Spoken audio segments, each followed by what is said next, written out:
نحمدہ و نصلی و نسلم علی رسولہ الکریم اما بعد عن جابر قال اوتی نبی صلی اللہ علیہ وسلم بجنازۃ رجل لم يصلی علیہ فقیل یا رسول اللہ ما رأینک ترکت صلاة علی عهد قبل هذا قال انه یبغض عثمان فابغضه اللہ۔ حضرت جابر رضی اللہ تعالیٰ عنہ سے روایت ہے کہ ایک مرتبہ نبی پاک صلی اللہ علیہ وسلم کے پاس جنازہ لایا گیا تاکہ آپ صلی اللہ علیہ وسلم اس پر نماز جنازہ پڑھیں، تو نبی پاک صلی اللہ علیہ وسلم نے اس کی نماز جنازہ نہیں پڑھی۔ تو عرض کیا گیا یا رسول اللہ، اس سے پہلے تو ہم نے آپ کو کبھی نہیں دیکھا کہ آپ نے کسی کا نماز جنازہ نہ پڑھایا ہو۔ تو نبی کریم صلی اللہ علیہ وسلم نے ارشاد فرمایا کہ یہ شخص حضرت عثمان رضی اللہ تعالیٰ عنہ سے بغض رکھتا تھا، تو اللہ تعالیٰ نے بھی اس کو مبغوض رکھا۔ معزز سامعین، یہ حدیث جامع ترمذی جلد ثانی صفحہ نمبر 691 ابواب المناقب میں مذکور ہے،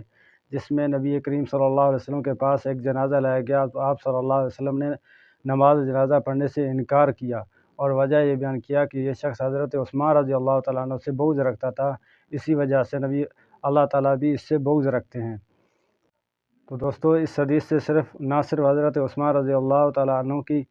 فضیلت معلوم ہو رہی ہے، بلکہ یہ معلوم ہو رہا ہے کہ حضرت عثمان رضی اللہ تعالیٰ عنہ سے بغض رکھنا، ان سے عداوت اور دشمنی رکھنا، یہ آخرت کی بربادی کی علامت ہے، اور آخرت اس پہ برباد ہے۔ جب نبی پاک صلی اللہ علیہ وسلم کے پاس جنازہ لایا گیا تو نبی پاک صلی اللہ علیہ وسلم سے نماز جنازہ پڑھنے سے بھی انکار کیا۔ نبی اکرم شفیع اعظم جو کہ رحمت للعالمین ہے، وہ بھی نماز جنازہ پڑھانے سے انکار کرے تو اس سے زیادہ بدقسمتی کی اور آخرت کی بربادی کی کیا علامت ہو سکتی ہے۔